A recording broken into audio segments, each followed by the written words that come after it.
Hello दोस्तों, UPSC Hindi के online platform में आप सभी का स्वागत है। हम यहाँ पर आज बहुत इम्पॉर्टेंट डिस्कशन करने वाले हैं।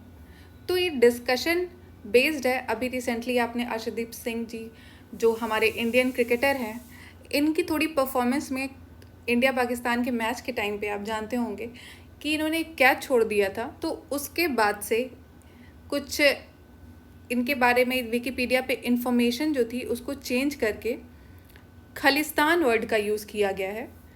तो ये हम देखेंगे कि ये जो विकिपीडिया पेज है ये कैसे काम करता है और ये जो इन्फॉर्मेशन है कितनी ख़तरनाक हो सकती है। इस तरह की जो पेजेस हैं जो कि डेमोक्रेटिक एक तरह से कहे जाते हैं, ये डेमोक्रेसी को प्रमोट करते हैं क्योंकि बहुत से कोई भी इंसान इसको एडिट कर सकता है इन पेज पे। कम्युनिटी पार्टिसिपेशन से ये सारे पेजेस चलते हैं। तो चलिए स्टार्ट करने से पहले एक कोट देखेंगे। ये कोट है मैल्कम एक्स का। इनका कहना है कि जो मीडिया है वो बहुत ही पावरफुल एंटिटी है पूरी धरती पे। ठीक है, इनके पास पावर है कि ये इनोसेंट को गिल्टी प्रूफ कर सकते हैं और गिल्टी को इनोसेंट प्रूफ कर सकते हैं। ठीक है, और ये बहुत बड़ी पावर होती है। आप जानते हैं जो मीडिया है हमारी, वो एक उसको लोकतंत्र का, डेमोक्रेसी का तीसरा पिलर कहा जाता है। आप लेजिस्लेटिव, एग्जीक्यूटिव और जुडिशरी जो है हमारी, वो 3 पिलर हो गए और चौथा पिलर मीडिया कहा जाता है। और यदि मीडिया ही बायस्ड होगी, मीडिया ही जो लोगों के हित में नहीं है ऐसी चीज़ें दिखा रही है जो लोगों के हित के बजाय किसी और के हित को पूरा कर रही है, तो ये एक तरह से हमारी डेमोक्रेसी का पे खतरा है। ठीक है, तो ये जो न्यूज़ आई है अभी, इसमें विकिपीडिया चैनल, विकिपीडिया आप जानते हैं, विकिपीडिया ऑनलाइन प्लेटफॉर्म है, इंसाइक्लोपीडिया है जहाँ पे हर चीज़ से रिलेटेड सारी इन्फॉर्मेशन वहाँ पे प्रोवाइड कराई जाती है, जिसे इंसाइक्लोपीडिया भी कहते हैं। तो ये फ्री ऑनलाइन इंसाइक्लोपीडिया है। इस पे कम्युनिटी वॉलंटियर के थ्रू इसको मेंटेन किया जाता है कि लोग पार्टिसिपेट करके, लोग उसको डोनेट करके ये जो है प्लेटफॉर्म चलता है और ये ओपन रहता है एडिटिंग के लिए, कोई भी इसको एडिट कर सकता है। तो यही जब ये मैच हुआ था तो उसके बाद इन्होंने, जब आप जानते हैं इंडिया पाकिस्तान का मसला कितना ज़्यादा सेंसिटिव होता है हमारे इंडियन लोगों के लिए, और मेनली क्रिकेट, डजेंट मैटर बाकी चीज़ें, बट क्रिकेट कुछ ज़्यादा ही सेंसिटिव मसला होता है।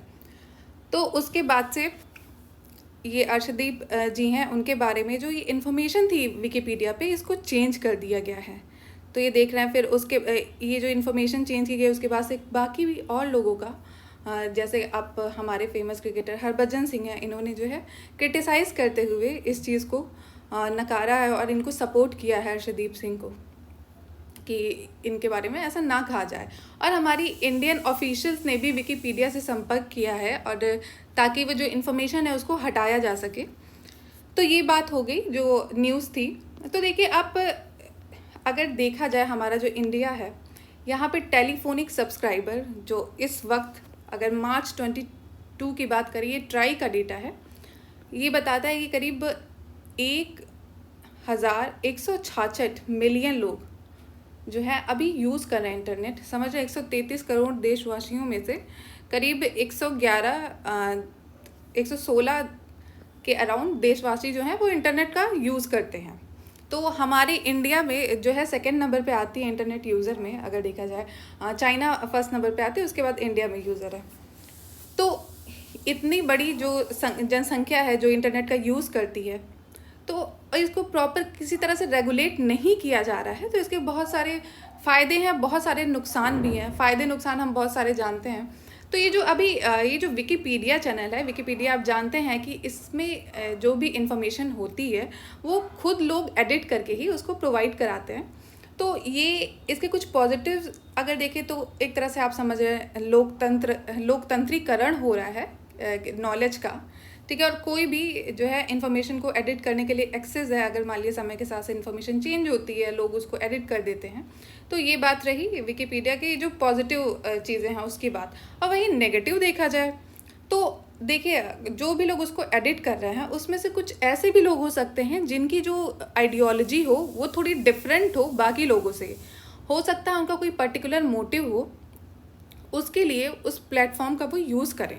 तो ये कुछ उसके नेगेटिव कॉन्सिक्वेंसेस हैं। और इन्फॉर्मेशन जो है, देखिए जब तक कोई भी इन्फॉर्मेशन है अगर वो रिलायबल सोर्स से नहीं आ रही है, जैसे कि हमारा जो डेटा है, हम देखते हैं कि टेलीफोन, ये इंटरनेट का जो डेटा ये ट्राई का दिया हुआ है, तो कोई भी डेटा कोई जो ऑथेंटिक सोर्स से अगर नहीं है तो वो डेटा को गलत होने की संभावनाएं हो सकती हैं, और उसका जो है अगर कोई से इंसान को गलत इन्फॉर्मेशन दी जाएगी तो उस गलत, देखिए हमारे इंडिया में प्रॉपर जो लॉ है किसी डेटा को गवर्न करने के लिए, किसी भी डेटा को कैसे यूज़ करना है, कैसे प्रोटेक्ट करना है, और अगर ग्लोबल लेवल पे भी देखा जाए तो इसमें भी आप समझ रहे हैं आज ग्लोबलाइजेशन का एरा है, इंटरनेट है, ये एक ग्लोबल स्टैंडर्ड पे काम करना चाहिए।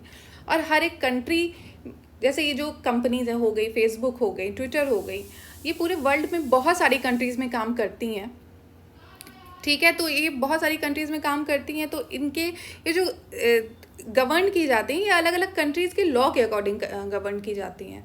तो एक प्रॉपर फ्रेमवर्क होना चाहिए जो कि इन चीज़ों को रेगुलेट कर सके, कि किसी की मनमानी नहीं चलनी चाहिए, ठीक है। तो ये रहा हमारा डिस्कशन, और ये कुछ एक्ट हैं जो आप देख सकते हैं। IT एक्ट 2000 है, इसका 79 सेक्शन है, जो कि किसी भी इस तरह के जो कमेंट होते हैं, कोई भी स्पीच होती है, उसको हटाने से रिलेटेड है, इंटरनेट पे जो भी प्रोवाइड होती है इन्फॉर्मेशन।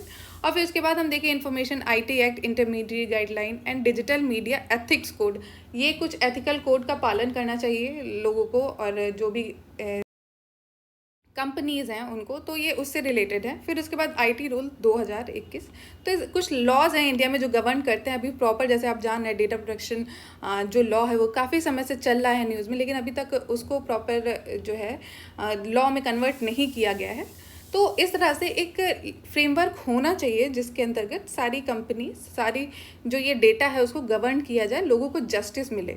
और बात रही, एक और इन्फॉर्मेशन मैं देना चाहूँगी, जैसे कि राइट टू फॉरगेटन आप जानते होंगे, कि आप जानते, देखिए इस तरह की इन्फॉर्मेशन जैसे इंटरनेट पे डाल दी गई, बहुत सारे केसेस ऐसे होते हैं गवर्नमेंट के। देखिए क्या होता है, कभी कभी आप देखते होंगे इंटरनेट पे कोई पर्टिकुलर केस हो गया, कोई पर्टिकुलर किसी इंसान से रिलेटेड केस हो गया, कोई हाई प्रोफाइल केस हो गया, तो उसमें वो केस जो है न्यूज़ में बहुत ज़्यादा चलते हैं।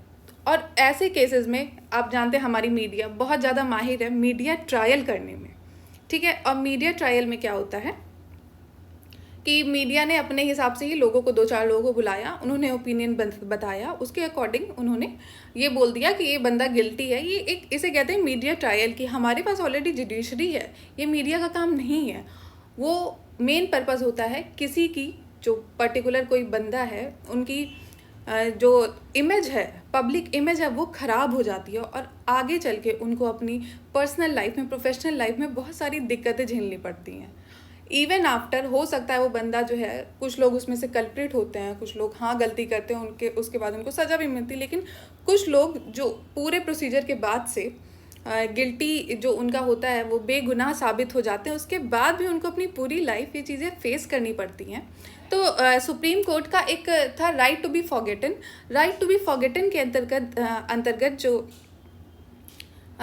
दिल्ली हाई कोर्ट ने दिया था राइट टू बी फॉरगेटन, उसमें कि कोई भी बंदा अगर पटिशन डालता है कि ये लॉ सूट फाइल करता है कोर्ट में कि उसकी जो इन्फॉर्मेशन है उसको इंटरनेट से हटा दी जाए, तो वो जो है जो कोर्ट है वो पर्टिकुलर कोई भी जो प्लेटफॉर्म है, चाहे वो गूगल हो, चाहे वो विकिपीडिया हो, उन सब से जो है फिर उनसे बात करेगा और उस पर्टिकुलर इन्फॉर्मेशन को इंटरनेट से हटा दिया जाएगा। तो ये राइट टू बी फॉरगेटन, और ये कोर्ट का कहना भी है कि इस पे एक कोई प्रॉपर लॉ लाना चाहिए और एक पर्टिकुलर फ्रेमवर्क होना चाहिए कि इसको कैसे रिमूव करना है इंटरनेट से। और हर बार पिटीशन डालनी पड़ती है। कर्नाटका हाई कोर्ट में आई है पिटीशन, और फिर दिल्ली हाई कोर्ट में अभी रिसेंटली अप्रैल में दिल्ली हाई कोर्ट में एक आई थी पिटीशन की, उस ये जो